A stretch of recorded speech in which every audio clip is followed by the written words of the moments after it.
വയനാട് ദുരന്തം ഉണ്ടായതുകൊണ്ട് ഇപ്രാവശ്യം ഓണാഘോഷമില്ല എന്ന് സർക്കാർ പറഞ്ഞു.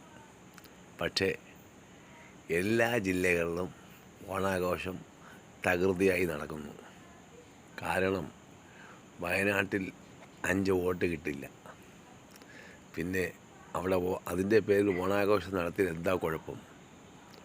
ഒരു കുഴപ്പവുമില്ല. തിരുവനന്തപുരം ഉൾപ്പെടെ എല്ലാ ജില്ലകളിലും ഓണാഘോഷം തകൃതി. 5 വോട്ട് കിട്ടുന്ന ഏതെങ്കിലും പ്രദേശമായിരുന്നെങ്കിൽ തീർച്ചയായിട്ടും സർക്കാർ ശക്തമായി ഇപ്രാവശ്യത്തെ ഓണാഘോഷം നിർത്തിവയ്ക്കുമായിരുന്നു. പക്ഷേ ഒരു കാരണവശാലും നിർത്തത്തില്ല. കാരണം വയനാട് അവരുടെ കോട്ടയല്ല. ആ മരിച്ച മനുഷ്യരോട് ഇത്രയെങ്കിലും കാരുണ്യം ഉണ്ടെങ്കിൽ ഇനിയെങ്കിലും ഈ ഒരു വർഷത്തെ ഓണം നമുക്ക് വേണ്ട എന്ന് വയ്ക്കാൻ സർക്കാർ തയ്യാറാവണം.